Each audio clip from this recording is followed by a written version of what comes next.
In the coming elections, we have a choice.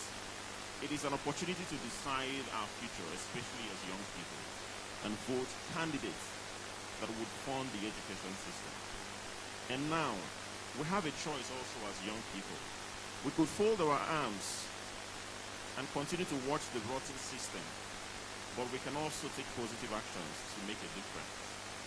We can be on the front line for literacy campaign by ensuring that no child should be left out of school because his or her parents do not have the money. Young people should not run away from Nigeria to other countries. Well, I am in the United States and I hope I am coming back very soon.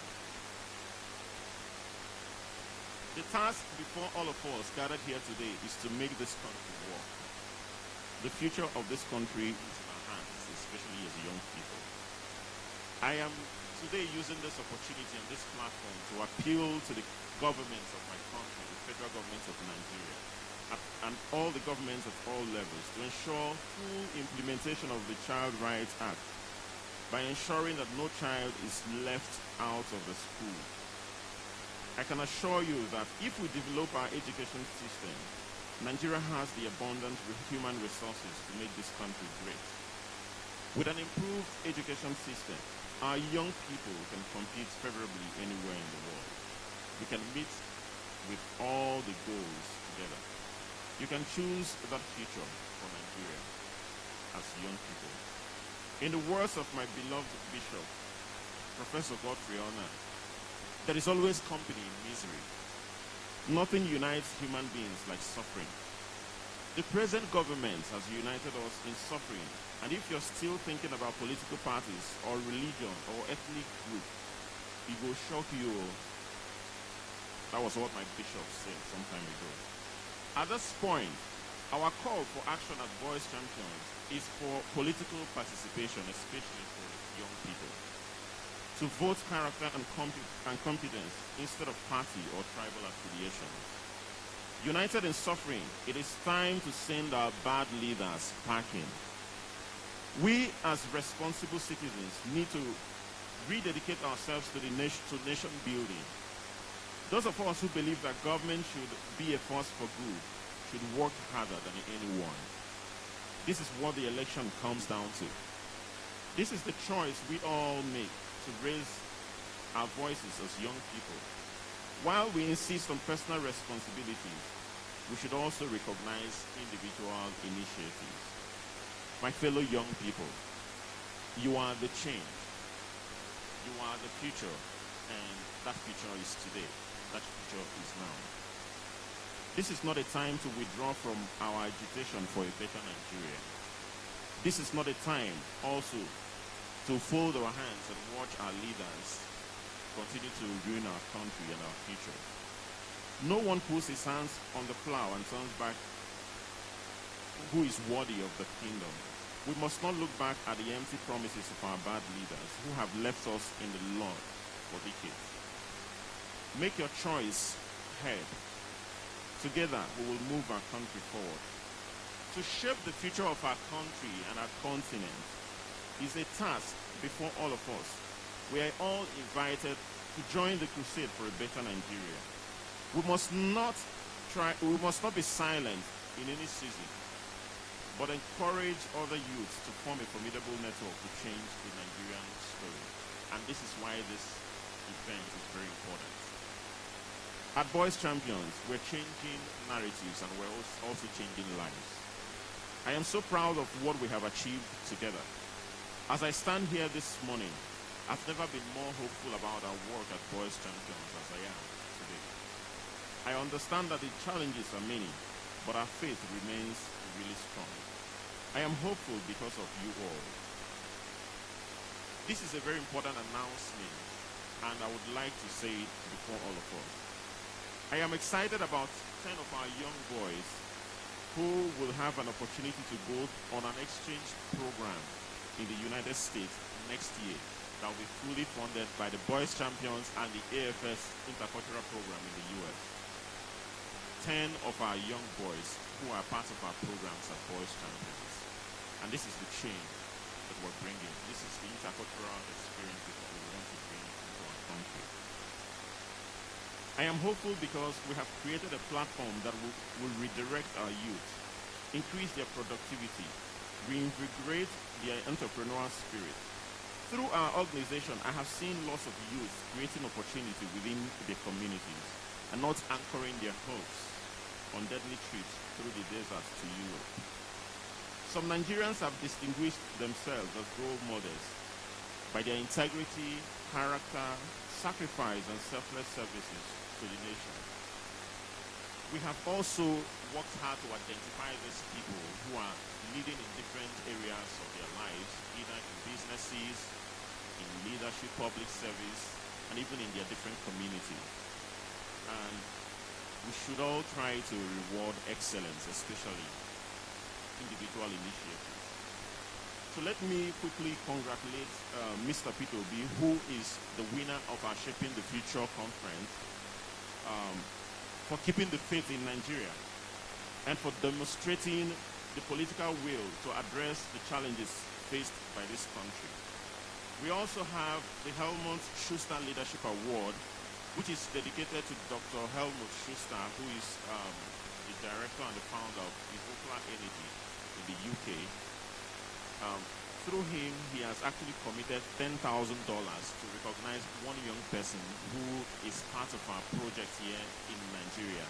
And that is to support an initiative that that young person is actually doing. And to let you know, this is going to run all through the year as much as Dr. Schuster remains alive. So we are very grateful to him. I will say more regarding the award, but please put your hands together for him. So we're very grateful to Dr. Schuster for deciding to give that award to one Nigerian young person. Dr. Schuster was supposed to be here and some other people, but just 3 days ago, their organization insisted that they cannot travel to Nigeria because of the level 4 amber alert that was released by the United States Embassy. So just let us bear with him. If not, he was supposed to award this by himself. So we also have the Joseph Werby Best Teacher Prize for Africa. We have decided to also recognize a teacher who works in a rural community in Nigeria who is making incredible impact in rural communities and in the lives of young people, especially young students. And we are going to also announce that award later on during the day. So for this relentless advocacy for peace and social justice, we also have the Boys Champions Peace Award that will be presented today to Cardinal John Onaiyekan. And I congratulate all the awardees for this well-deserved honor. We thank them for all their contributions to making life beautiful for our dear country and for making great impact in the lives of all well-meaning Nigerians. Our target at Boys Champions is to reach 50,000 young people in the next 5 years by providing mentorship sessions, skill acquisitions, and reorientation programs that we offer in our organization. The success of this project, no doubt, is dependent on the availability of resources, which we are very grateful to all our partners and those who have supported us greatly. As a non-profit organization, we do not rely so much on support and all that, because we're also working so hard to create an internally generated revenue. And that's why one of my companies, which I started about 4 years ago, has been at the forefront of funding all our activities. I can assure you that we receive little or no support from external bodies, but so everything that we've used to put this together was generated by that small company that I started 4 years ago. And this is also my advice to other young leaders who want to make change. Before you make change, before you begin a non-profit, do not hold on people giving you the funds to run your project. Think of something that is sustainable. Think of something that you have to begin first of all that will power your organizations. Because if you rely on funding coming from individuals, that means you may not be able to carry out your activities if you do not have this funding, and it is not sustainable enough. So it is a structure that we have built as Boys Champions, and we're happy that we're making great impact. The task before all of us is to make the right decision and never to be part of the problem that has befallen Nigeria. And this is why we started Shaping the Future. I urge my fellow Nigerian youth to desist from lawlessness and restiveness. We must tread the path of peace and remain vanguards of peace in our communities. We must be gender sensitive and accord due respect to our women and girls. This is what we teach our young boys and girls.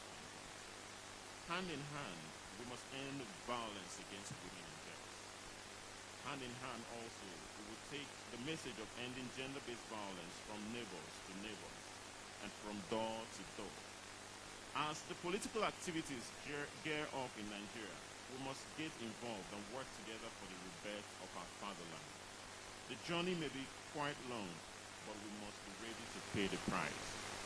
Thank you very much, and let's continue to shape the future together. Thank you.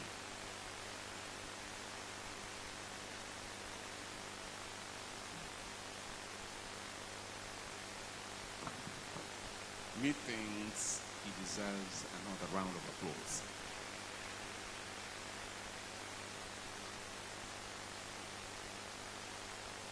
You know, when Jesus was walking here, they were saying, is he not the son of the carpenter? And I'm tempted to say, is he not the son of God Yarmona just the other day from my village? And his prowess is alarming. His words are wonderful. And he says his education that prompted him this far. Is a round of applause for the young man. He has asked us and asked the government to make good use of young people. Because according to him, there are people who are here who could be more potentially gifted than he is. And we must harness all these people. Thank you, Noel. Thank you so much. I came from the same village. Why am I not so blessed as he is? So I should work hard. Honestly, I must work hard to be better. Thank you so much indeed. We are going to progress and make it fast indeed. Let me welcome Roya Montasi. A round of applause for her.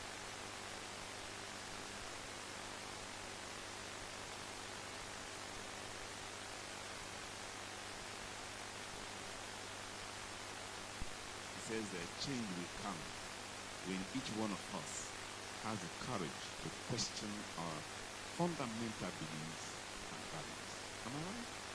Give a round of applause for that. It's nice to see you. You say your identity is superpower. I have tried to see who you are, but I now get the reason why you were included in this Shaping the Future conference. Welcome her with a rousing round of applause, and thank you so much for being here in Nigeria. Thank you. Thank you very much. We are going to begin and ask for keynote addresses. May I plead with my Father Bishop that we shall take something before you come on, as it is specified by the order of events. We are going to take something from Dr. Maureen Manning. Dr. Maureen Manning is going to talk to us through audio-visual elements. And they're getting ready. You see, Shaping the Future Conference 2022. The Dr. Maureen Manning is a regular on the conference circuit, and she's an international consultant, presenter to keynote occasions, and the speaker on all things that will encourage the young people to become better. If we are ready up there, may we now take the words of Dr. Maureen Manning. Even if she's not here, can we give a round of applause before she takes over? Thank you so much. Thank you.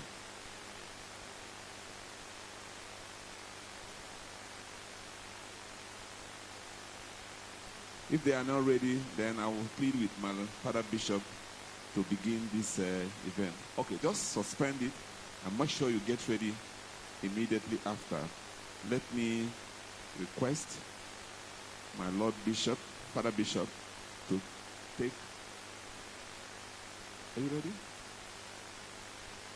Would you mind, Father Bishop? All right. Let's take from Dr. Maureen Manning. Thank you.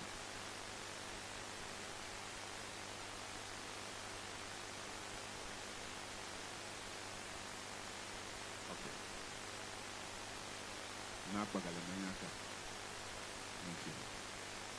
Thank you. We are going to allow this opportunity of talking to young people to come down to us through my father Bishop, Professor Godfrey Igobike Ona. Thank you.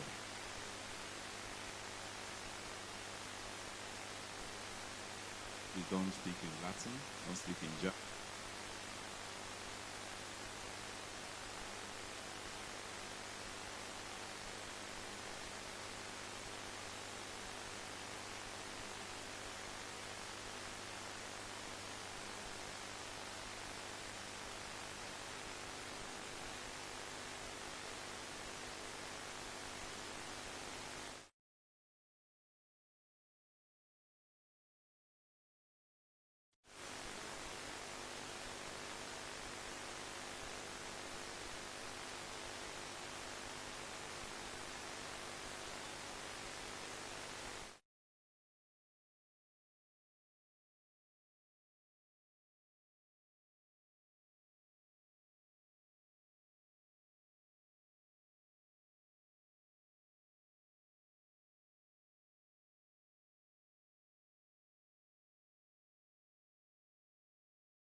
Longer conscious of my own age. And since they say age is in the mind, it then begins also to reflect in the body. The general you see here retired from the army a number of years ago. But if you see him every morning doing his morning workout, you'll think he is just in his teens. It is this constancy, this presence, this love for young people and their things. That is what I think sustains some of us, even as we continue to age physically. You can't change biology. Anyway, having said that, I'm impressed. Very impressed. And that is the risk you also always have when you don't have written texts. The first thing I have to say about this shaping the future is that if you remember, I got into trouble with the federal government and its security apparatus in 2020, in October, because I said that was I said that the youth and youths of this country have endured too much. And for over 50 years, we have been hearing that the youths are the leader of the future. And the people who said that 50 years are still leading. 50 years ago, are still leading. And they are not ready to go away. And I advised young people, don't wait for us to go away. We won't.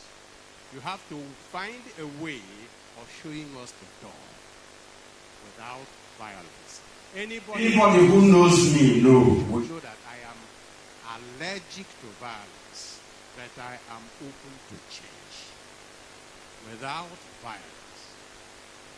And as if to take the word from me, just yesterday I got a clip of some with the background music of Fela's International TT. They showed several leaders of this country whom they tagged permanent Nigerian youths. People have refused to admit their age and get out of the way. I am closely associated with universities in this country. One is in this state as the chairman of the governing council and pro-chancellor of the institute, Enugu State University of Science and Technology. Recently, we discovered a professor who got his first school living certificate when he was 1 year old, because he had changed his age of birth to the point that he got his first school living certificate at the age of 1. That is the reality, and that is why many of you are where you are today, because older logs are occupying the space. And incidentally, you will encourage this continuity by your own attitudes. The youths are not leaders of tomorrow. They are leaders of today. This is my own position. I will give an example. In Nigeria, officially they say youth ends at 35. But in Nigeria, we could extend it to 45. Now let us say, if everybody who is 45 and above in this country were to sit at home, Do nothing for 24 hours, we will feel the impact. But not as much as if everybody who is below 45 in this country were to do nothing for 24 hours. No telephone calls, no keke drivers, no escort, no Okada, no students, nobody to fetch water for anybody, nobody to clean anybody's shoes or wash anybody's clothes. Look, you are controlling the machine of the movement of this country that you're going to do. That is just what I want to remind you of. And you have to tell your story while looking, yes, at the elders. Those of them who are still models, and there are a good number of them.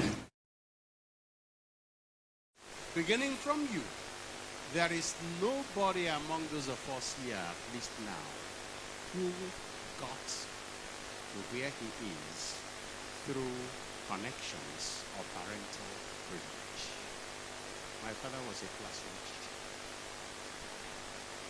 Cardinal John Onaiyekan says I'm lucky because his father was a farmer. General Eze's father was a taxi driver. And he did not get into the army by quota system. And very often, young people in Nigeria now fold their hands and wait for somebody to drop possibilities and opportunities on their lives. I sit in my office as bishop, and mothers, fathers come weeping that I should help their children find a job. And I ask, where is your child? The job you are doing, was it your father who found that job for you or your mother? Why would your son be sitting at home watching Manchester United and you are here looking for a job for him? I'm sorry I don't have a job, but if I had, I wouldn't give it to the likes of your son. And often when young people can't tell you to empower them, they just mean give me money. I'm happy that Noel, you guys are distracting this man who came from America to listen to some of these ideas. I'm happy that the way you structure this conversation, education comes first. Education comes first. Check all the models of transformation you have in the world in recent history. Japan, India, China, Singapore, they were all education-based, education-driven. And that is why dictatorships throughout the world, and especially in Nigeria, don't mind whether they call it democracy or anywhere, dictatorships are always afraid of education. And they make sure they don't fund education. Because they know the greatest empowerment young people will get is education. But I'm happy. I'm happy because that education now is even moving into an area where young people are in control. Information communication and communication technologies. Young people are in control. And this is where much of the information that many of you have now comes. But the question is, what is the content you are putting in there and the content you are consuming in this country? Positive content or negative content? The choice is yours. If it had become possible for COVID to force the world to invest in online university and secondary and primary education, thereby making you use your smartphones and laptops to study from home, it is left to you to decide what you do when you turn on your gadgets at home, where nobody is controlling you. Because this instrument of education is now in your own hands. And Nigerian youth, you must make a choice in this regard. I also think that it must be a value-based and skill acquisition education. It must be an education that trains people in skills and offers values. Not just a system of education that provides theoretical information. We are fond of criticizing past generations. Nigerians and Africans in general will always blame the colonial masters and missionaries for the system of education that we have in our country today. I find that ridiculous. Because the colonial masters and missionaries needed clerks and catechists. And they trained people to do the work that they wanted. We are the ones to identify our needs and tailor our educational system to solve our problems. But you find a system where we are constantly depending on models and solutions provided by our ancestors and applying them to problems we no longer have. I've never seen the people so culturally lazy. I will give you other examples. What we call culture, all the cultural practices, all those masquerades and practices you are clinging on to in the name of our culture, including your system of dress. They were solutions that our forefathers provided for the problems they had. Social, practical solutions. And based on the limited knowledge of the universe and environment that they had. And now our situation has changed. Our problems are new. And we're insisting on applying their solutions to our problems. You don't eat food with cutlery because it is against your culture. Your forefather did not have cutlery, for heaven's sake. You are carrying 2-3 smartphones. And yet you think the only way to solve your technological problem is to consult a TPR in Enugu. And the art and science of rainmaking and rain control that they devised, our engineers and technologists have been unable to codify that science and art so that we surround it with mystery and it looks like oven. What is more, before contact with Europeans, our people had looms that produced cloth. But those looms produced cloth that was very short and very narrow. So they would tie that piece of cloth around them, and that was all their clothing. Amara akwa n'ukwu, sọọsọ ofu akwa, ọ bụrụ ya bụ na nwaanyị yigo akwa, maka na enwere ọzọ. There was no other. The story is told, Your Eminence, of a missionary who came to church one day and found all the women with their cloths tied around their waist. And he covered his eyes, a white missionary, because the top was open. And the women said, what is his problem? The Catholic said, your chests should be covered. We are sorry. The following week, or the following month, the missionary came back. These women removed the cloth from down and covered top. And the missionary said, this is worse. And the women said, which one does he want? We cover down, we know good. We cover up, we know what. Which one he want?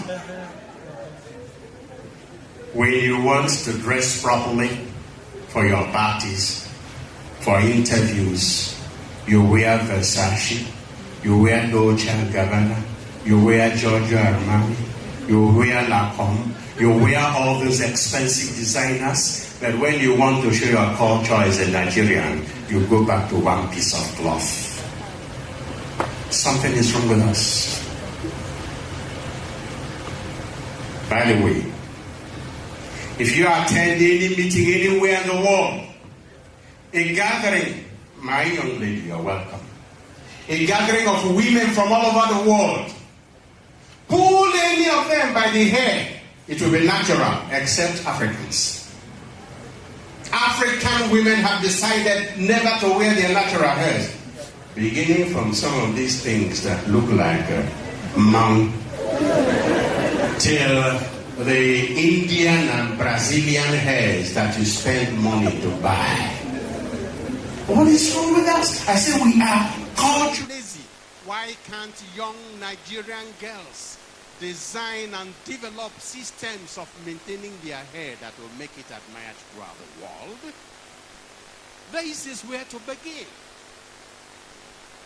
That is about education, value-based, skills, position-based.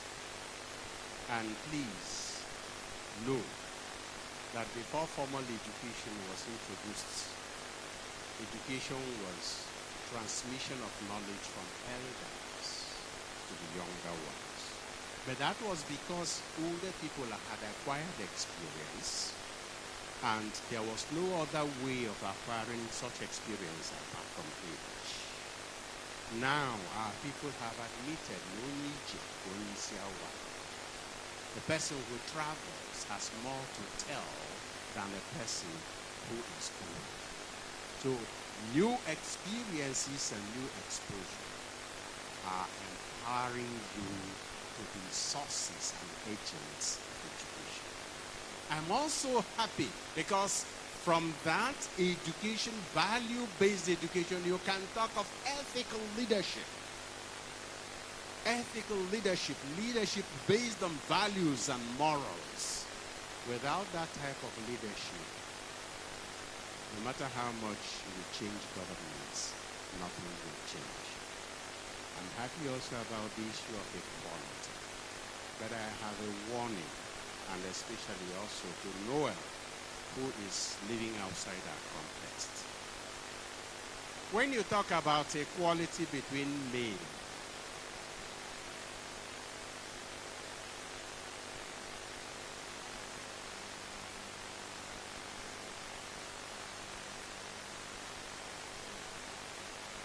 that equality between male and female should not automatically translate to the present gender ideology that is a political program.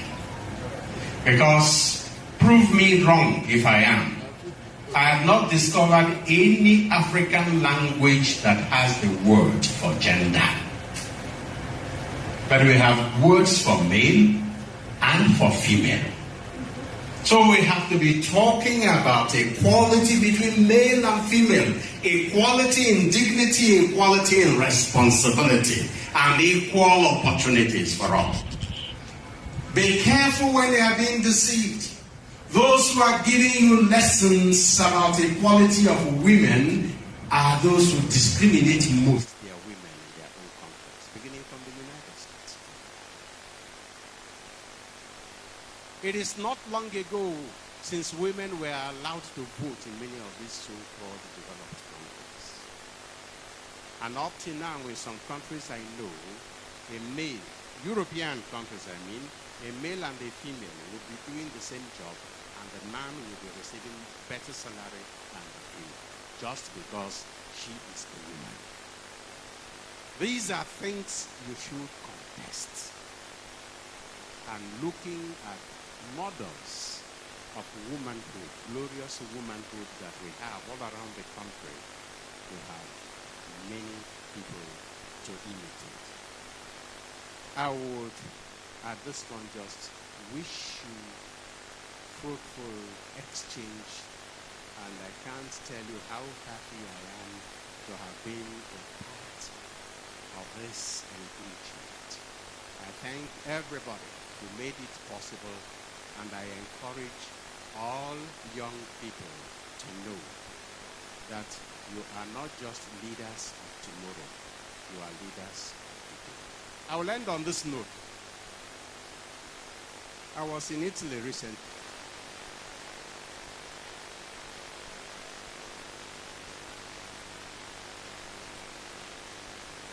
And suddenly I started hearing some music. Collect your money. Wake up. Wake up. I said, where am I? I looked around. Before I knew where I was, the salesman in one of the shops was already doing olololo bogao.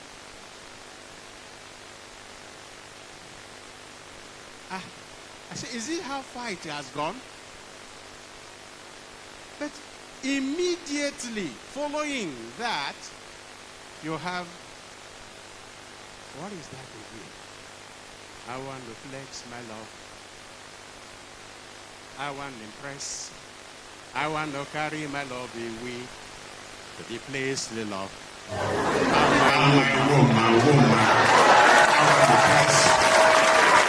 want to carry my love away to the place they love.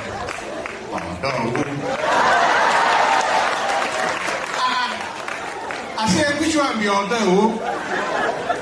the same 28-year-old Nigerian ruling the musical world twice in few months. If Kiss Daniel could do it, why can't you? Thank you.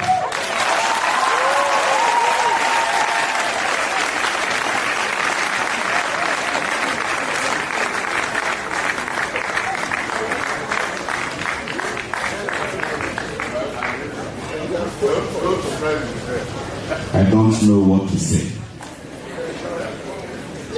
Is it Odoru or Bogao? The bishop is younger than myself, honestly speaking. Please put your hands together for my father bishop. Well, it is not unexpected of him, but today's classical presentation gets deep into our problems and gives solution to it. Am I right? If I'm right, then give him another rousing reaction. Thank you. My Lord Bishop, thank you very much. Thank you very much. The youth are not leaders of tomorrow, they are leaders of today. And we must take that home enough to tell them that we must make a choice. These are words I drew from him, and we must make that choice. Please, a round of applause once again for him. Thank you, my Lord Bishop. We are grateful to you. As he said, we will be moving our way, but not in annoyance, but because he's had other programs. After a little discussion with his friend and his cardinal, he may tell us when he would like to leave, so that we can accord him that respect and honor after taking his time from us. Thank you, my Lord Bishop. I will announce that one of our guests is here, or two of them, very important ones at that. Three of them, thank you. I want to say that a man of ethical disposition. I wouldn't like to first introduce him as a political party candidate because he's worth more than that.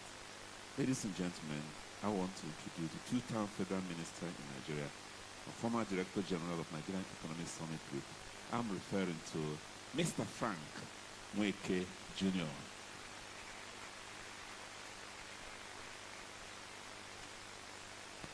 Thank you.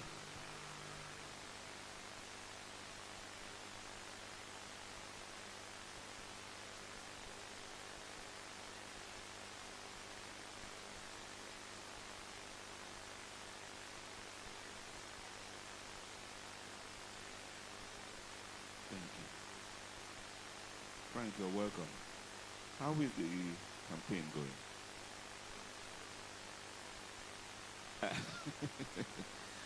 Thank you very much. Frank Nweke Jr. is a wonderful character, and I think he has all the potentials to lead any state in Nigeria, and I commend him for that. Thank you. Thank you very much. The other panelists are here, and I would like in time to introduce them, but let me introduce one of the elderly persons who inspires me and inspired me and is still inspiring me. I'm talking about Dr. Godwin Ejike Abonyi, former local government chairman, former chairman of the Udenu local government. Thank you, sir, for coming. Thank you. Thank you. He's a man of a strong character. If I'm doing anything evil and he's around, I'll pretend to be good. Thank you for coming. God bless you. Ladies and gentlemen, I think it is time for us to move further forward.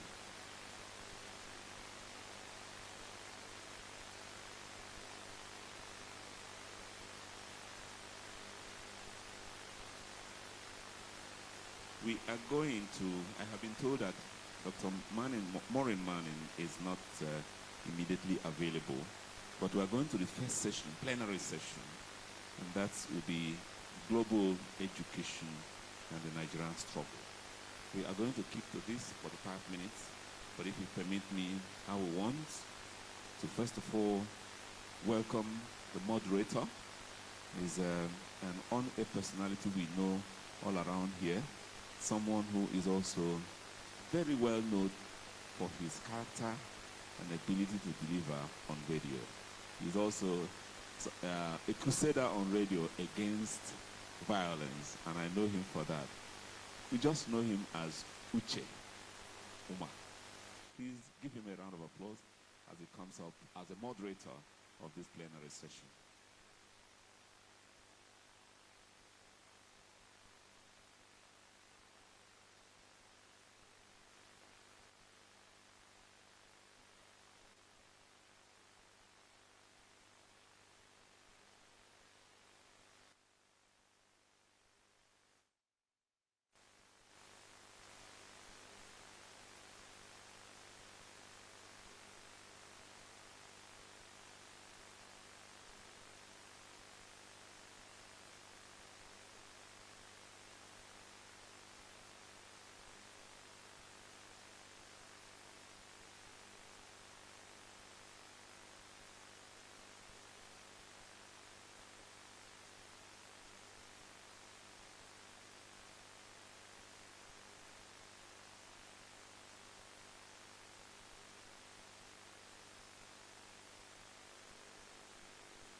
Yes, we know that.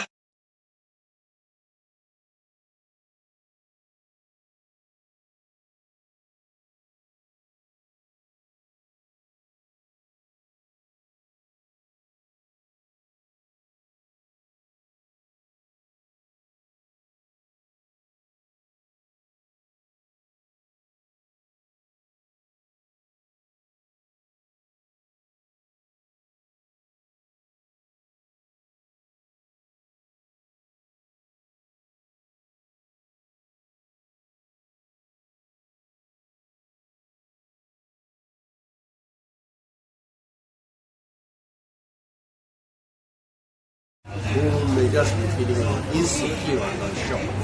The young people have what they have to get what. You've heard it all. Be encouraged and God bless you. Thank you. Goodbye.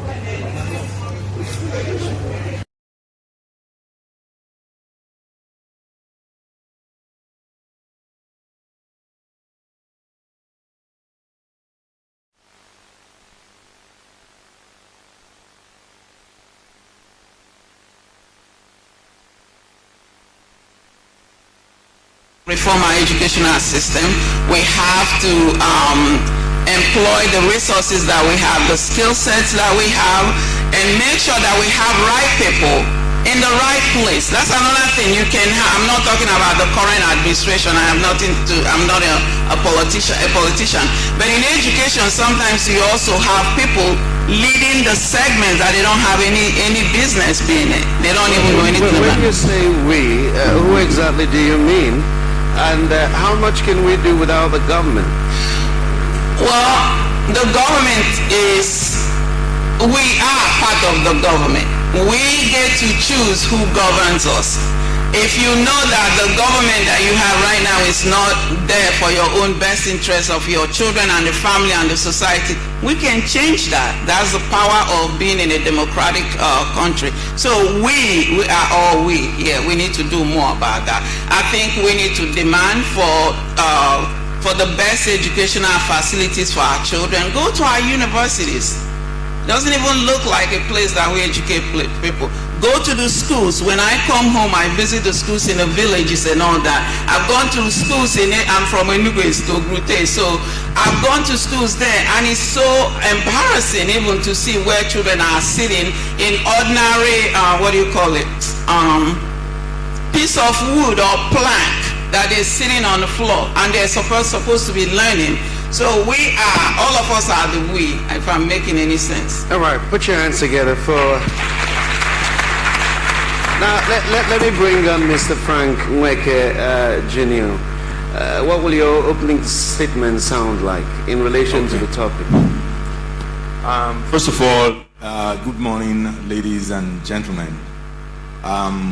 Let me start by paying my respects to Mr. Lumona for putting this together and for just your interest in championing the cause of boys. It's a great initiative. Now, it's always difficult to speak after professors, not being one myself. But I'm going to just piggyback on one particular statement she made. Everything she's described, I agree with. The state of our education sector, the state of our polity, I completely agree. But there's a statement she made. She says, I am not a politician. And this is a common statement that you find within our society. And I want to tell this audience today that there is nothing more important than politics. Absolutely nothing. Including the church. Politics affects everything. Business, politics affects everything. Now, everything she's described as symptoms of poor leadership. And how does public leadership emerge in any society? It is through politics. The political parties. People get elected. They get into office. And so the quality of your education sector depends on the quality of your political leadership. Whether your roads are smooth or not depends on the quality of your political leadership.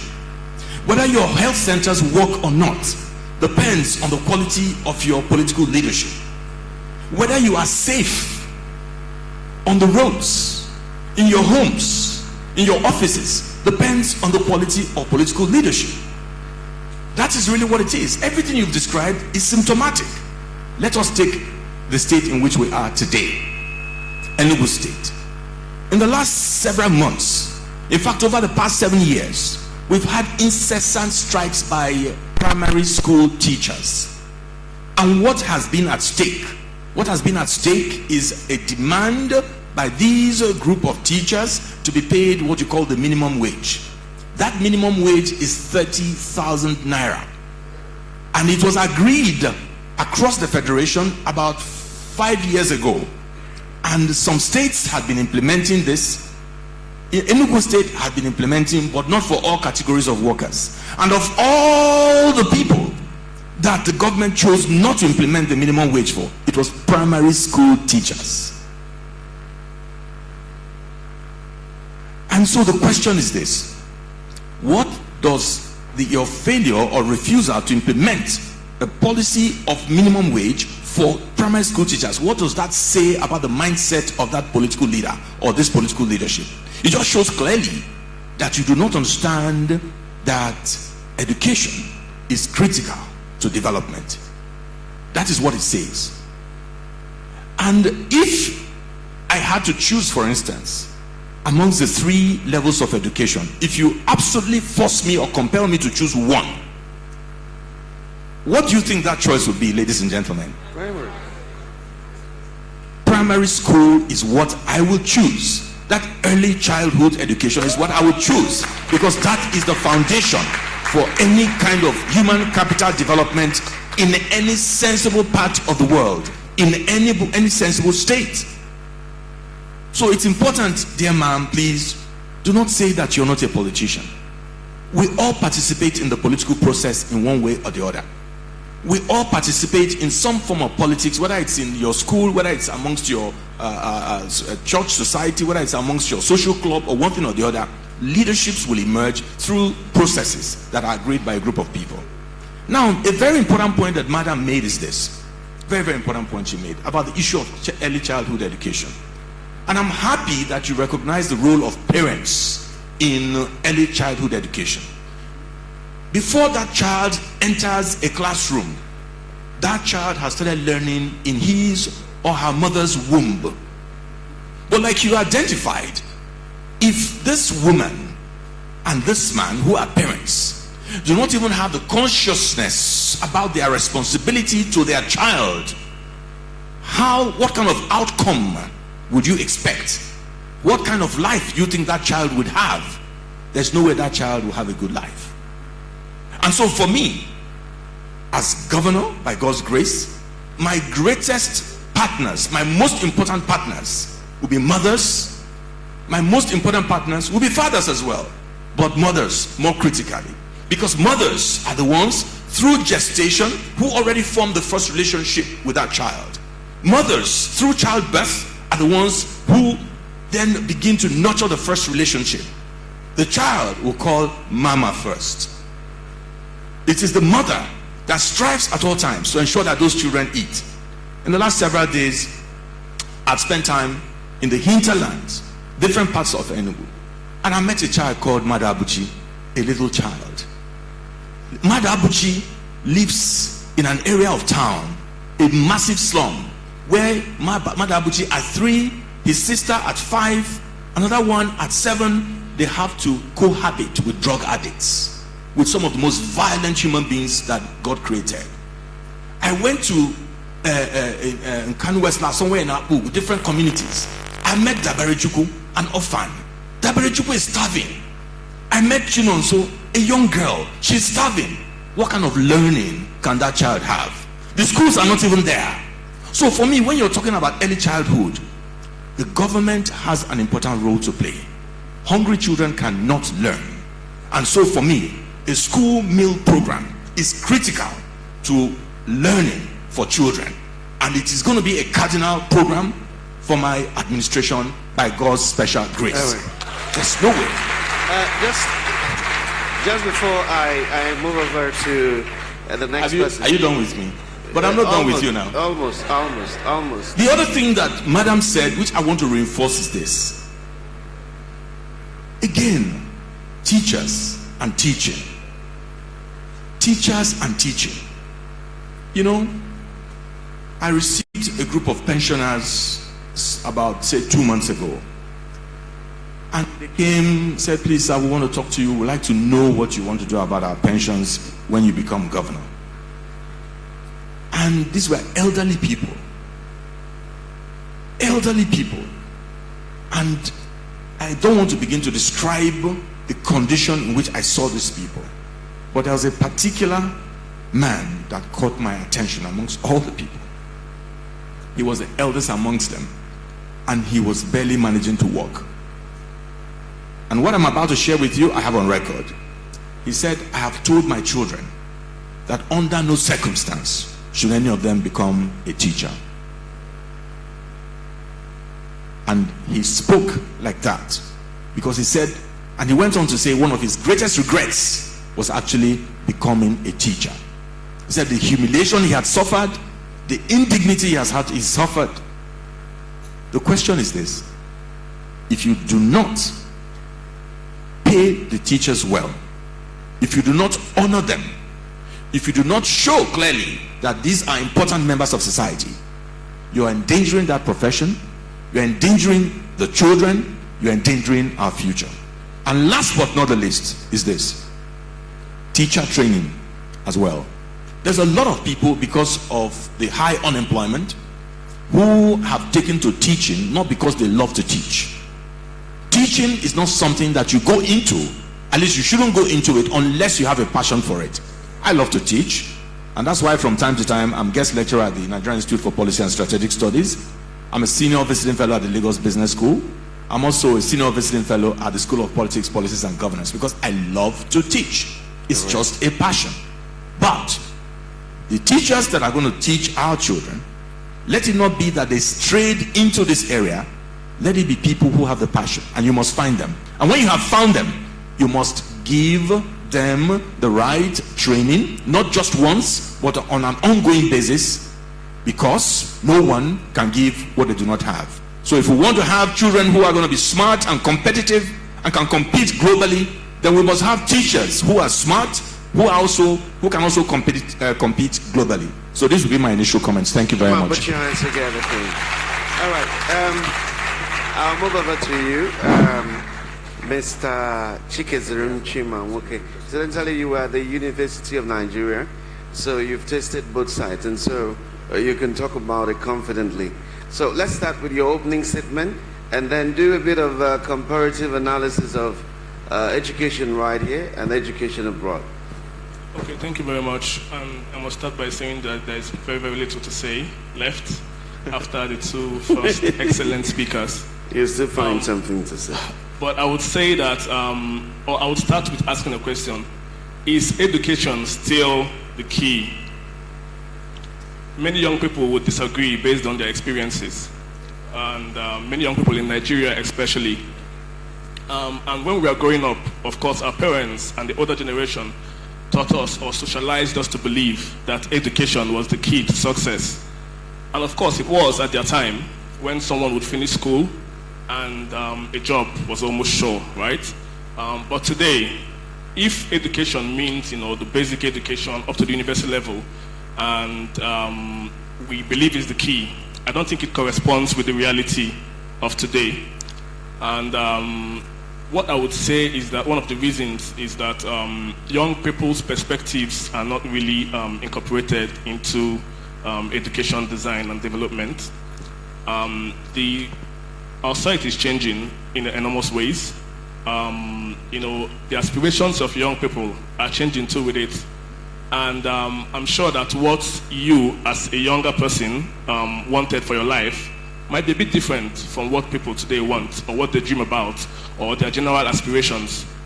So I would like to see an education system that evolves to meet up with what young people of today want and their aspirations and their dreams, and also to meet up with the changes we're witnessing today in society. As for the comparative analysis you asked for, yes, I've studied in 4 or 5 countries, universities, across, continents. And I think I could, say a few things. One of them is that education, for instance, in the UK, where I did my last stint, is so much focused on the students, the way they learn, like it's somehow personalized, the teacher or the lecturer tries to personalize the teaching experience to suit the students, while here, because of course, low funds, because of the enormously large number of people we have per class, it's a bit difficult for the teacher to streamline the curriculum or the teaching practice or the teaching itself to suit the students. And it's something I would like to see more happening in Nigeria here. So that's basically what I would like to say as my opening statement, and I hope to engage more. Thank you. All right. Let me ask a question on you mentioned education, design, and development. What I think that means is that before you even start trying to educate people, you must have a blueprint of the kind of people it should develop. The bishop talked about, the kind of people we developed during their time based on what the colonial masters needed. Okay, I would like you to talk more about education, design, and development. Okay, I would like to start with the story. So, in my degree in Germany, we had people from around 30 countries in my cohort, and it wasn't, of course, planned. But when it happened, it was new, it was novel for the university, and so they sat us down and they asked us individually what we expected to get from this program. And then they made it international. They made it, suit us as internationals or as foreigners or as people from different countries. So that's what I would like to see, where the students are consulted more and visibly too in curriculum design, and where the design of education or educational curriculum is based on evidence, based on current research. Of course, people are doing great work and great research in education. People like Professor Nkechi here, and I've never seen, or I don't know, but I don't think you've ever been consulted, to help the government or the school system or the education board design learning methods or something. So they need to engage more globally. Our people are studying, and some of their data is gotten from Nigeria here as well. And so they could actually use the research that we as researchers are doing, to develop the curriculum or the education system more. All right, let me quickly, because of our time, and by the way, we'll be taking questions any moment from now. And then when you ask your question, you can also direct it to a particular member of a panel. Professor Nkechi, you teach teachers. Incidentally, the problem we have is that the biggest players, or who should be the biggest players, and that's government, is also the biggest problem.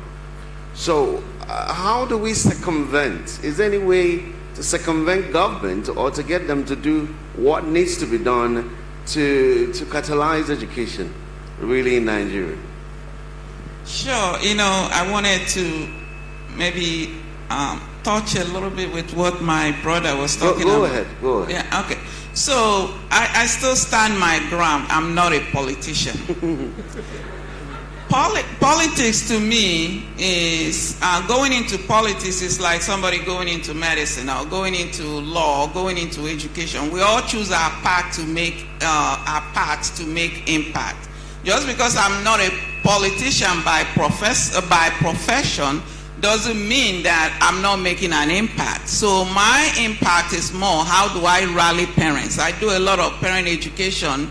I like to empower parents because they are left in the decision making of their children. And our parents don't even know that they are the change agent. If we mobilize ourselves, yesterday during the professional development, I was saying, if we mobilize ourselves, parents, grandparents, and demand the change, It will happen. If you're not doing what you're supposed to do in your post as a politician, we will vote you out. We put you in there and we can take you out, right? So that's what I meant in terms of that. So I want to stand my ground on that, because as an educationist, God is using me as that vessel to do my own work. And he's a politician by profession, or he chose to go into, he's also an educationist, but he chose to add that layer. So we are all being called to do our work. And I think once you honor your purpose on this earth, then God will use you as his instrument to do the work. So in terms of getting the government involved and all that, again, it depends on the people. What do we want? I'm from Grand Rapids, Michigan, and when you go to Grand Rapids, Michigan, different communities are getting different types of education because of the involvement in there. They are demanding more, they know what they want to do and all those kind of things. And funding for education in US is a little different too. It's also based on property taxes and all that. And the fight we are fighting in Grand Rapids, Michigan, or throughout the US is that the funding also needs to be equitable to make sure that that community that don't have a whole lot coming from their property tax, that the government can supplement that. In Nigeria, it's a little different, right? So we are expecting the government to do a whole lot, but we have to hold our government accountable. We have to hold them accountable by starting looking at the people that we are electing to go, having some kind of conversation. The other work that I do in US is I help raise funds and establish schools in vulnerable communities so that these children can have a quality beginning.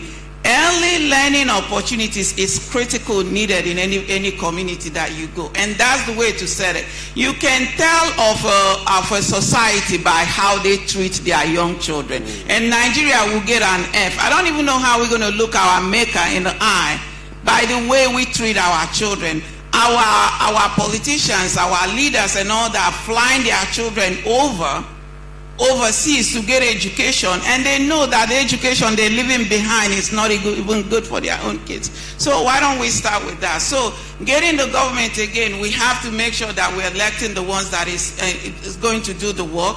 Parents need to rise, mothers need to rise, we need to advocate. This is not the time where we have to stay behind and just watch for other people to dictate what is going to happen to our own children, to our community. So we need to rise. So getting everybody together. My brother Chike was talking about the whole co-design. It's very, very important. I don't even know how we design elementary school without involving the parents. You have to involve the parents. What are the values that we want our children to get at? How can parents be a part of the educational system? So it's so many things that we need to do, and I don't know if we can do justice with it and all that. But educational reform takes so many steps.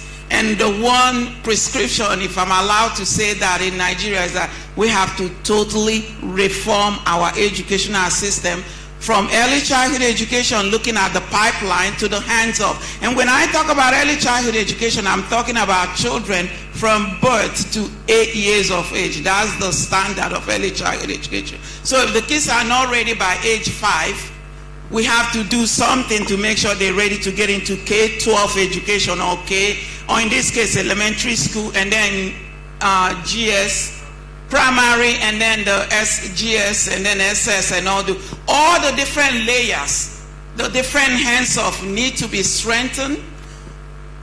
Again, the pedagogy, how we teach our teachers. Who is teaching our teachers? How are we holding them responsible and accountable to everything? How are we connecting the dot, making sure that when a child leaves any part of the school, that they are whole? I'm talking about holistic approach to education. I don't really want to associate with people who cognitively are very high, but emotionally they're not. They blow up on you, they get agitated, they get upset. You can't have an argument with them because we're not paying attention to the whole child to make sure that this is a child. So you want to design education. Let's take a typical child. What do we want this child to be when they finish elementary school, when they finish secondary school, when they finish university and all that? And there are different types of education. Not all children are supposed to go to the university. All right. seriously, there are something called vocational education, technical education. We need people to repair cars. We need people to do this. We need to do. So everybody's path is not a university. There are some people that will go to technical school. We have all kinds of schools. So when we talk about school, we're really using the global word to describe education. So what are you destined for? How can we make sure that children know what they are? My friend here is talking about going for what you are very passionate about. All right. Put your hands together for Prof. Okay. Just before I start taking your questions, I would like Mr. Frank Nweke Jr. There's a story you will normally tell to young people. What's I don't know. If you can say it as fast as you can, how you went back to the school where you went to. Oh. So if you don't mind, just do that. Okay, and then you heard we me can say that before. Yes. Okay, well, excellent remarks, ma'am. Thank you so much. Excellent. Okay, so this, I think what Uche is referring to is something I shared some time ago. So I went to a high school called Federal Government College in Maiduguri, and I was there. I left that school in 1982, and I didn't return to that school until about 22 years after. It was a very good school, a public school, and it was one of the schools called the Unity. It's one of the a set of schools called the Unity Colleges that were established post-Nigerian Civil War to really bring children from diverse backgrounds, diverse tribes and religious disposition, to really raise them together, and is a way of promoting national unity and cohesion. So I went to Federal Government College Maiduguri, and so I returned there in 2004, 22 years after I first left. And on that occasion, the principal had invited me because they had serious problem with erosion. The hostels were falling into gullies and other things. And I went there, and I almost had a heart attack. I could not believe it was the same school that I left just 22 years earlier. The hostels were in the worst possible conditions that you could think about. The children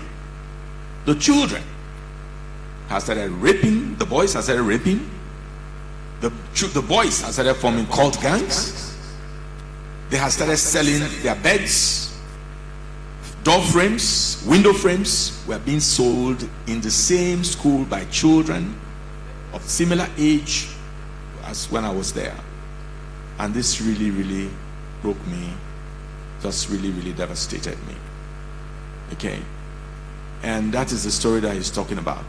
And so it still speaks to the issue of the attention we pay to our values and the role that parents have to play. It's not just the schools that form or shape the values and ethical disposition of children. The parents are they have higher responsibility, to my mind, to really help to shape. What's the difference between when you went to school there and what it is right now? What changed? Well, what changed is just the set of values, and then the role of parents. And I want to say, maybe just share a little bit about myself. So I eventually ended up as a federal minister in the federal cabinet, the highest decision-making body in the country. But even in that role, I had a father who would still write me letters, who would still remind me of who I am, the training he gave me, and what he expects of me.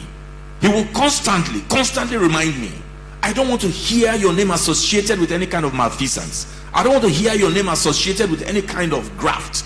I cannot, because I will call a press conference and disown you. And my father, who passed in 2012, I know him.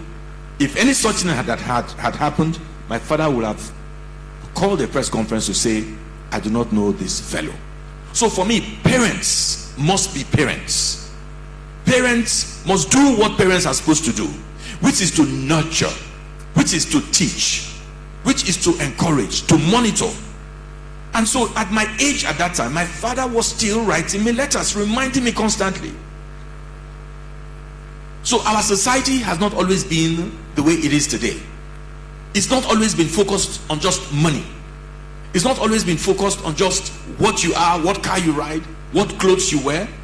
It's not always been focused on these things. So there's been a progressive degeneration of our value system. And I believe that that we must return to what I call first principles. This first principles is that family nurture. The values that you impart to these children when they are with you, before they even begin to go out.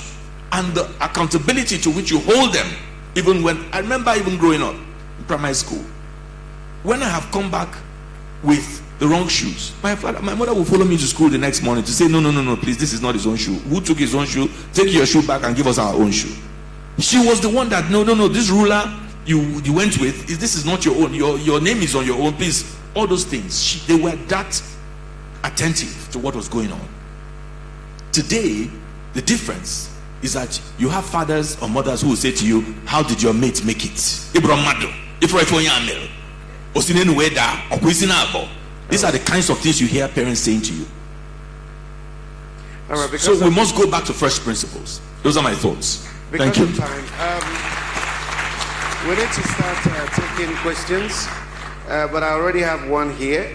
Maybe you take the mic to the people. The first question goes to Professor Nkechi, and it says, what is your take on special education of children with learning and physical disabilities? What is my take on it? Well, first of all, I don't call them special education children. I call them children with special rights. The reason why I call them children with special rights is that those children, some of the children that we call special education, have certain rights that you and I don't even have, right? They have certain abilities that we don't have. But yes, we must recognize that within education, we have a continuum. We have children on this side who needs extra help. So you may call them, they have low cognitive ability or physical and otherwise healthy children. You also have the majority of us so-called normal children who are in the middle. And then you have children on this end of the continuum who are gifted and talented in certain area. Know that also that knowledge is domain specific. There are children that are very smart, but they are also the kind that we think, okay, they lack a little bit on the common sense. But they are very smart. They can do any equation they give them. So first of all, we have to assess children. So within any educational system, whether it's early childhood education, K-12 or tertiary, whatever you want to call it, we have to assess children to see where they are. Even before you get into a university, we have the SAT or we have WAEC or whatever you have to get to know where the children can be placed. So my take is that we have to recognize them, first of all, that they are human beings. They are created just the way we are all created. So we have to respect them. We have to honor them. We have to assess them and see where they are coming from. What do they need to reach their potential? My potential is different from Chike's potential. Chike's potential is different from Mr. Frank's potential. But once we assess children, all children, then we should be able to know what do they need and design the curriculum that will fit them so that they can reach their potential. Before I came here doing my research, 95.5% of so-called special education or special needs children in Nigeria are out of school. They are home. You know why most of our children are home? Because Nigeria still have this image. If a child is not up to the ability of other children, we put them behind because we don't want to air our dirty laundry. We don't want anybody to know that we have a child who have a special need. You walk around and you see children that have Down syndrome. There are children who have what I call established condition. When you see them, you know. Due to genetic malfunction or whatever, when you see a Down syndrome child, you know a Down syndrome child. We see a child who's blind, you know a child who's blind. I'm also equally worried about those children who have environmental risk or environmental issue. Children have been sitting in old houses that are full of lead. Lead have poisoned their brain and so many things. Children that are not getting good water, clean water. You see where our children are roaming around, they're getting all those environmental issues and it's messing them up. So we have to assess our children, know where they are, co-design multiple intelligence is the way of knowing things. So we also have to make sure that we tailor that curriculum to those children that they need it. But you know, ultimately I would say that all our children needs attention. All right. If you want to ask a question, we need to get that quickly. My time is almost up. Just indicate by raising your hands. Okay, just move as, how many are we taking? So we might just take a question from 1, 2, 3 rows and then we're done. Okay. And I prefer 2 females and a guy. So is there a female on this line? Any female on this line?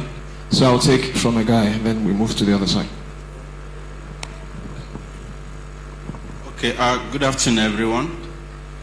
My question it goes to us. Just yesterday, the National Summit on Education, Tertiary Education Reform just ended. And one of the main points that was discussed then was the Student Loan Bank. So I will want to, particularly to Dr. Frank Mwenke Jr., I want to know your disposition about the Student Loan Bank, bearing in mind that it has been done before and it failed. So what assurances does the government, or do you think, that will help us to maximize that particular bill? Thank you very much. All right, let's get all the questions and then they can respond as fast as they can. Vaughn, thank you. Any female on this line? Okay. Where are the females?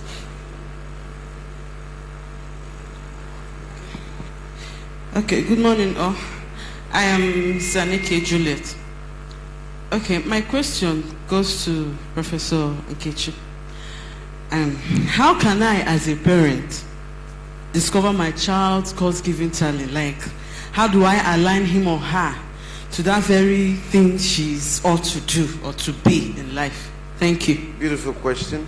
Okay, let's take one more and we'll move on. Okay, move over there.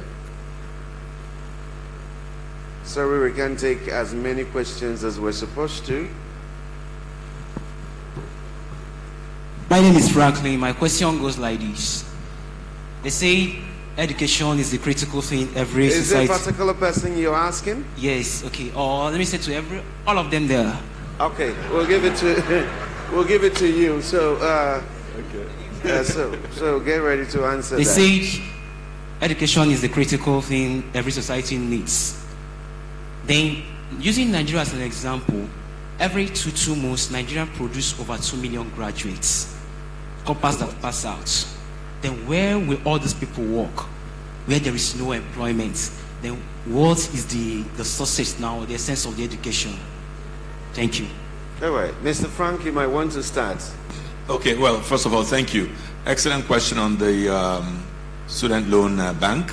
I'm glad that you also noted that that initiative is not exactly novel. I mean, it's not new. It's been done in the past. The question is, why did it fail? It's still going to take us back to the issue of leadership. I'm very big on leadership. Everything rises and falls on leadership. And so if you look at our country today, whether you're talking about it from an economic development or disaster point of view, when you look at insecurity in our country, anything you want to look at today in this country or in this state particularly, whether it's working or failing, is because of ineptitude, incompetent leadership. So that's critical. So as a matter of fact, the student loan bank that collapsed way back was also on account of ineptitude, incompetent leadership, and corruption. So it is critical this time around that in getting the bank back on stream, that we gain a full understanding of what happened and make sure we have the right checks and balances to make sure that it does not fail again. But let me also add on a personal basis, any initiative that will help to promote education, that will help students or interested parties to really fulfill their dreams. But even more importantly, as someone interested in public administration, as someone who understands the critical role of education, as a government, we would work very, very assiduously to make sure that vulnerable students, disadvantaged students who do not have the resources or have the capacity to advance their education, that they have access to the resources that they require, because the government of the day will make it possible. That's number one. Then the gentleman who asked about employment opportunities, right? Again, another excellent question. And let me say this very, very clearly. It still comes to the issue of, okay, thank you. I'm going to still bring it back to the issue of leadership. And it's important for me to situate it, say, in our own state context or our local context here in Enugu. And you find that government has only ability to recruit only so many people. As a matter of fact, yes, government has a role to play in employment generation, but not in the way that people look at it. Not as a major employers of labor. The role of government, any sensible government, is to create an environment which will attract manufacturers, industries, businesses to their state. It is these businesses that will help to really absorb the large number of young people that are coming out of schools or who are coming out from vocational centers and skill centers. And let me explain this to you. That had always been the case until recently. And I'm going to go back very quickly, if I have your permission, no, right? I'll go back very quickly. And so you look at between 1958 and 1966, 8 years, the government of the former Eastern region, that was when they established Nkalago Cement Company. That was when Calabar Cement Company was established. That was when the Michelin tire industry in Port Harcourt was built. That was when the glass factory in Aba was built. That was when Hotel Presidential Enugu was built. That was when Hotel Presidential Port Harcourt was built. That was when the University of Nigeria Nsukka was created. That was when Adani Rice was created. That was when Rison Palm in Rivers State was built. That was when United Palms in Oji was created. That was when Niger Gas was built. That was when Niger Steel was built.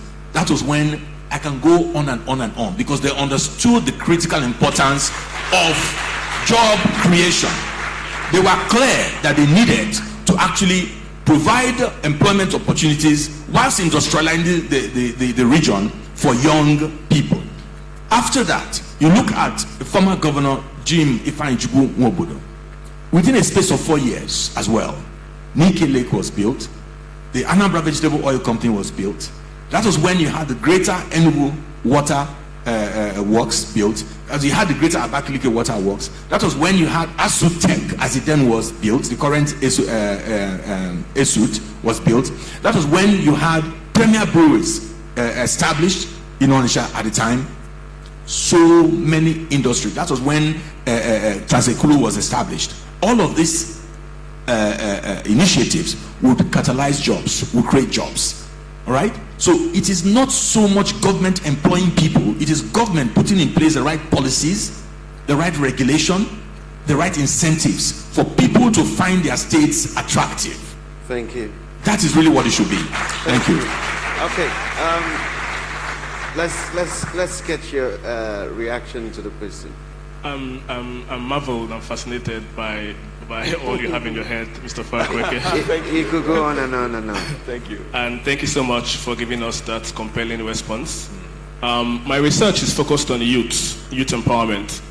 And I always approach, the research with the question, what does youth empowerment mean to you? Or what comes to your mind when you hear youth empowerment for the first time? And most people, perhaps jocularly say, giving Keke Napep or giving bikes to people. But to be more serious, I think of empowerment, on 3 levels. Youth empowerment on 3 levels. And the first and most critical is education, which keys into what we are talking about today. But education is also not enough. And that's why I also want to touch on what you said, Mr. Frank, political empowerment. If young people are provided the right education that they need, or if let's assume that the environment, is convenient for, proper, productive education or constructive education. Is our political, environment also suitable for young people to thrive? And that's where I agree with you, Mr. Frank, that empowerment is also very, very key on the political level.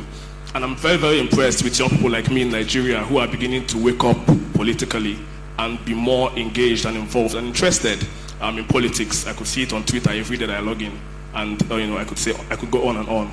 And the third level for me on which empowerment occurs is economic empowerment.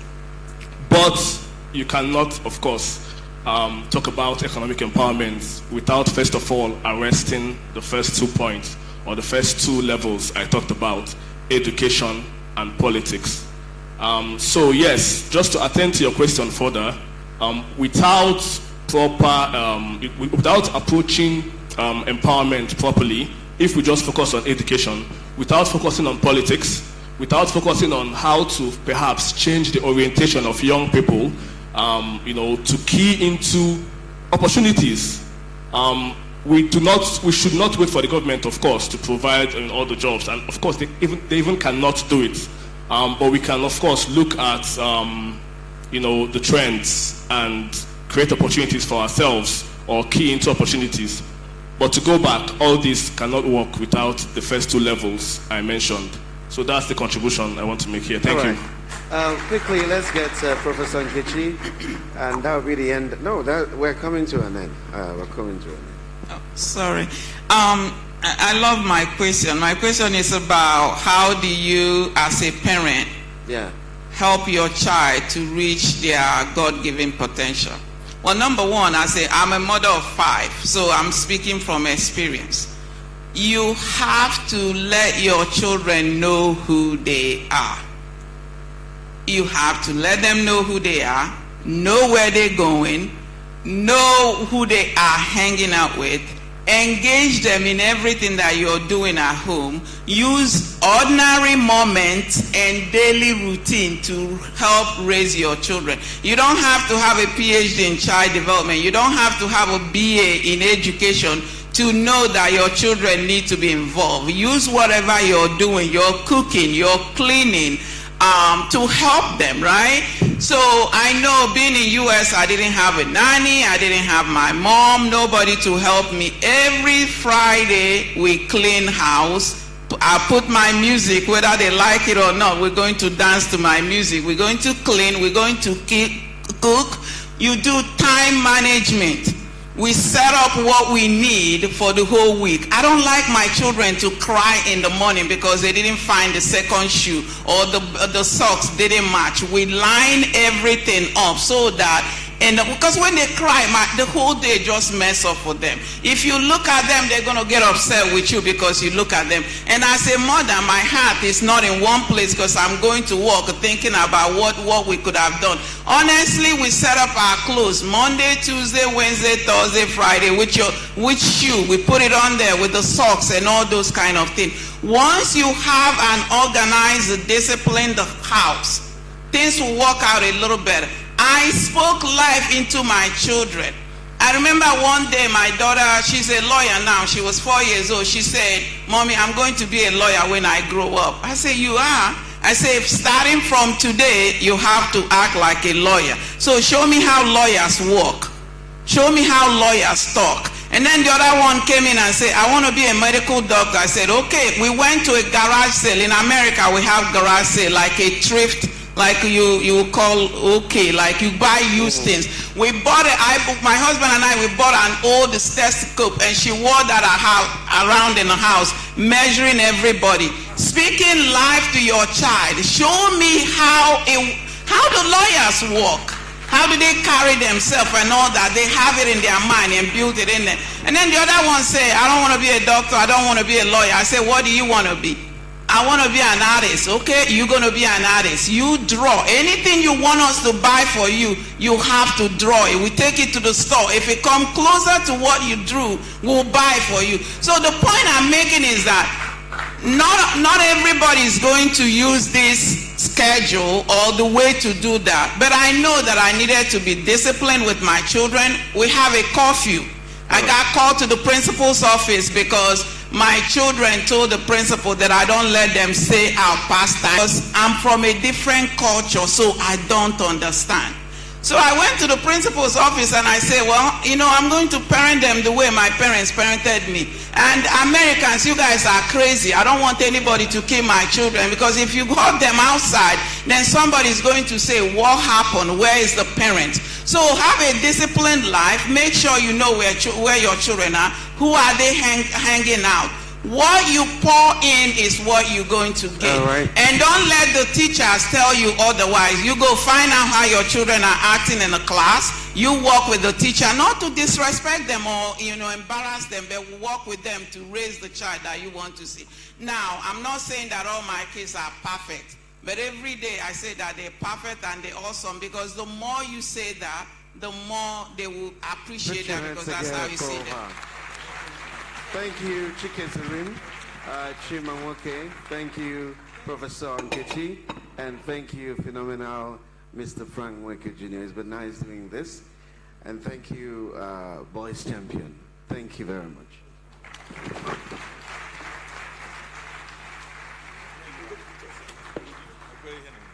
Thank you. Ladies and gentlemen, would we give them a round of applause? Especially to the moderator for doing a good job. Thank you very much. They are all professors, if I should say, and Nkechi is topping the list as a professor today. Frank Nwoke Jr. takes the title of Mr., and I think that's right enough, but today we are going to confer him on a professorial seat. Prof, thank you so much. Chikezirim Nwoke, you're a humble man and very brilliant too. A round of applause for them too. While they are stepping down, may I call on one or two persons to appreciate what they have done today. And I'm talking about General Sunday Eze. If you don't mind, sir, just one word or two, because we are listening attentively, before I ask His Eminence to do us one favor. As that. Wow. Talk about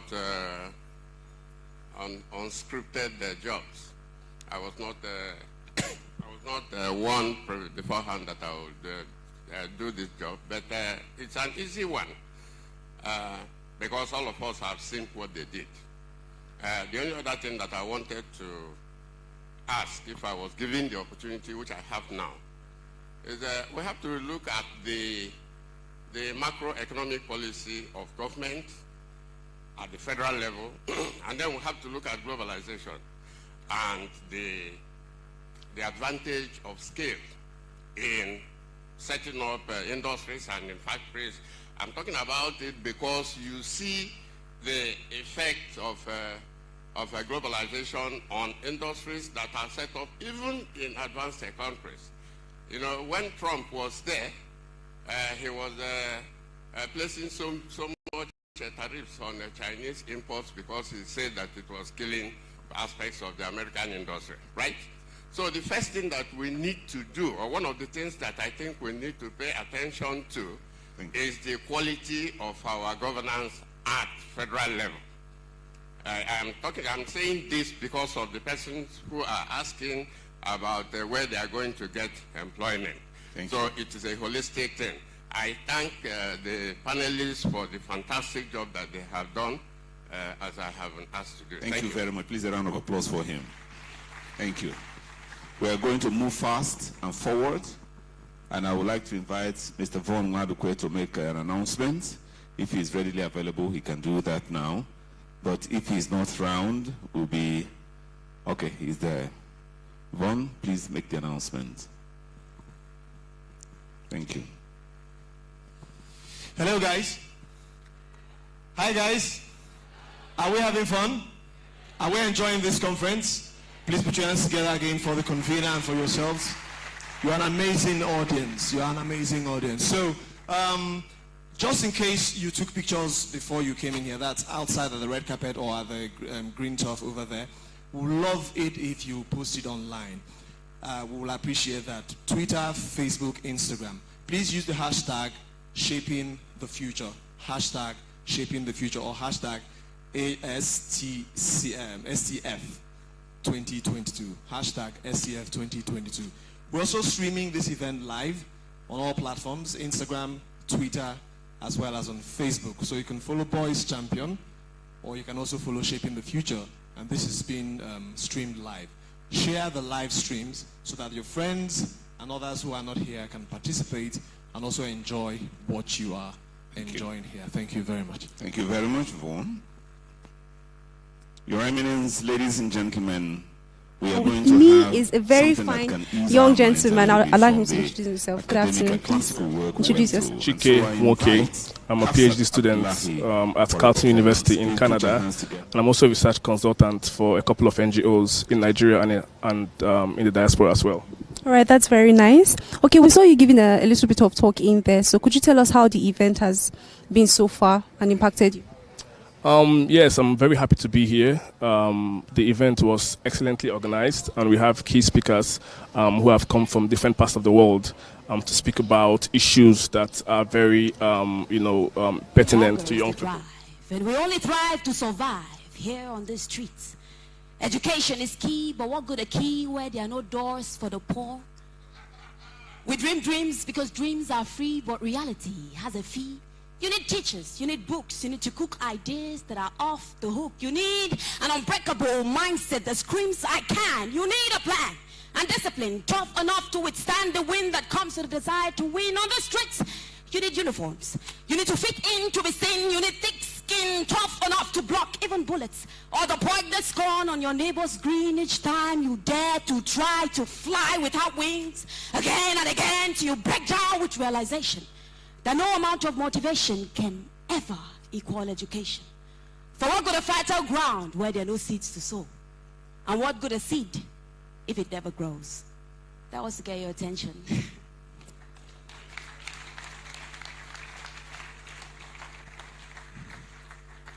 Good afternoon, Your Excellencies. Good afternoon.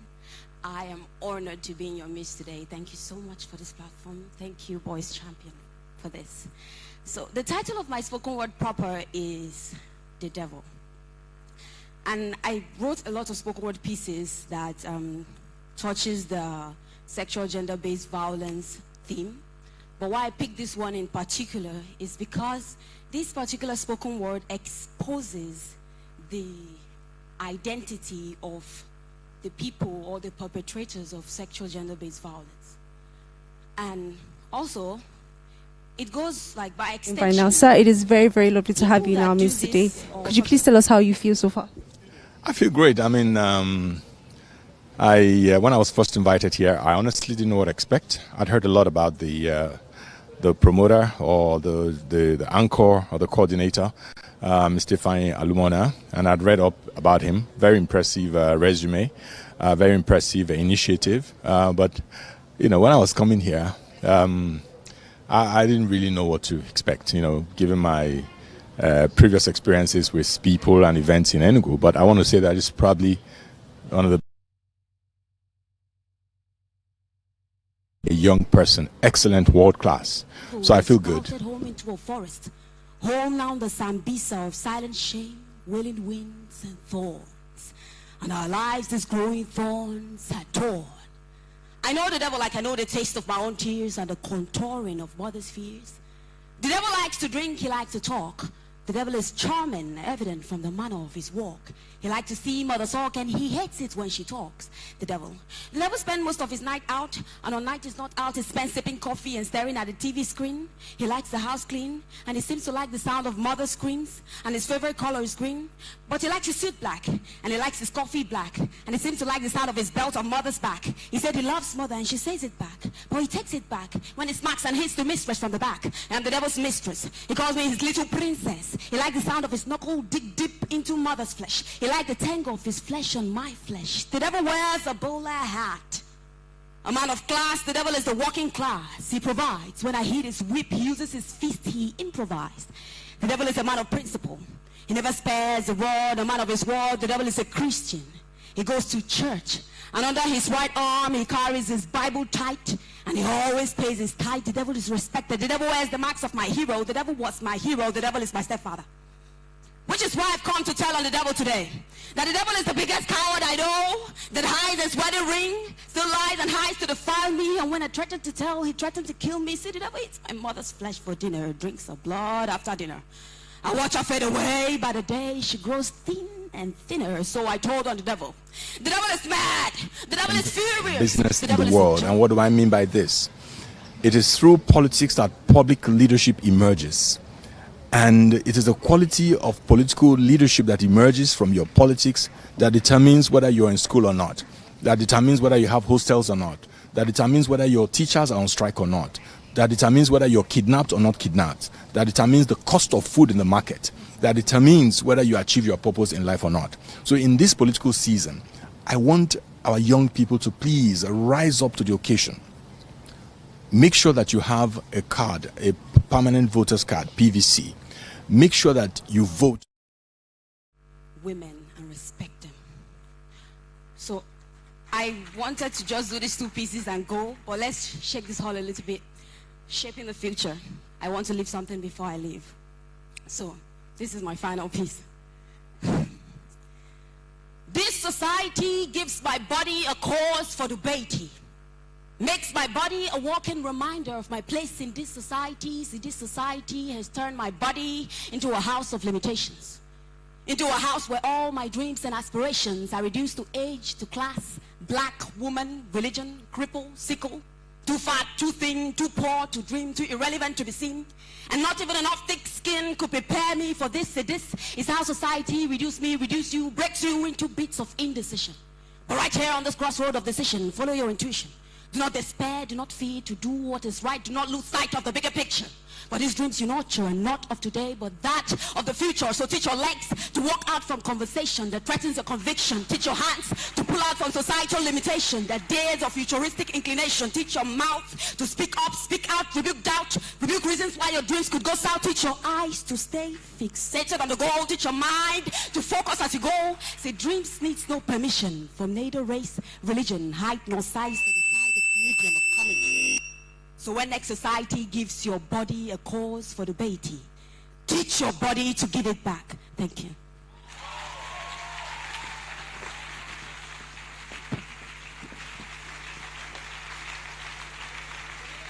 This is an incredible child of today. Please, a round of applause for her. Hafsat, the society has taught you that your thin body must fix fixatedly on the ball. Give her another gracious round of applause, for she is wonderful. I would confess I've never met any young lady as bright as this. Congratulations. We are proud of you. And so somehow, I think I'm related to you one way or the other. You understand what I mean? Thank you very much. Ladies and gentlemen, I think we are enjoying ourselves. If you are not, I am. I want to welcome my friend, who I've never met. He's a man I knew earlier as a PDP man. We are not talking politics here. But then, this is a man who sent shockwaves all across everyone some days ago in August and said, I am quitting that party and joining Labour Party because Peter Obi is my mentor and somebody I appreciate for Nigeria. Please welcome Valentine Ozigbo, a former candidate for PDP, and he is here today. And I have been told that he's representing his principal, and like he's telling us that his principal will be here any moment from now, and that's why he has come as a joint the parties, the forerunner of Mr. Peter Obi. So his presence assures us that Peter Obi will be here any moment from now. Welcome him with a round of applause. Ozigbo, you're welcome. Thank you. Thank you so much. I'm glad that you're here. We are going to move fast and take one audio or one video from Dr. Maureen Manning. If it's now ready, we have a few seconds to start it. Dr. Maureen Manning. Give him a round of applause in absentia. Thank you. Thank you very much. Honored guests, fellow colleagues, delegates, and volunteers, greetings from Boston, USA. I'm Dr. Maureen Manning, and I'm thrilled to be a part of the inaugural Shaping the Future conference. That thousands are gathered today to celebrate women's rights and to promote ending violence against women speaks volumes about the fact that the future can be favorable for all women. Looking back for over a century, numerous initiatives, acts, and declarations promoting women's rights and calling for an end to gender-based violence have been officially recognized across the world. In 1909, the first National Women's Day on record was held in New York City. In 1975, International Women's Day was recognized by the United Nations. In 1979, the Convention on the Elimination of All Forms of Discrimination Against Women was created. In 1993, the Vienna Declaration and Program of Action was enacted. And in 2015, the Beijing Platform for Action was established. And yet, according to Ivan Simonovic, the former UN Assistant Secretary General for Human Rights, in his address to the General Assembly a decade ago, violence against women remains the most pervasive expression of discrimination against women and an egregious violation of human rights. Indeed, diverse and persistent forms of violence continue to affect the lives of millions of women worldwide, thus curtailing the whole range of their human rights and empowerment in all aspects of life, whether in public, economic, social, or a family sphere. Thus, despite over 100 years of child marriage, trafficking, gender-based violence, and women disproportionately are impacted by poverty, war, disease, lack of clean water, and food insecurity. Simonovic argued that there can be no democratic and equal society if half of the world's population remains discriminated and disenfranchised. In fact, throughout history, when women have exercised their right to freedom of expression, assembly, and to participate in public life, many have encountered stereotypes, harassment, and violence. For example, in 2012, when young Palestinian Malala Yousafzai spoke about the atrocities of life under Taliban rule, she was shot by Taliban forces. Miraculously surviving, she became a world-renowned figure in the quest for peace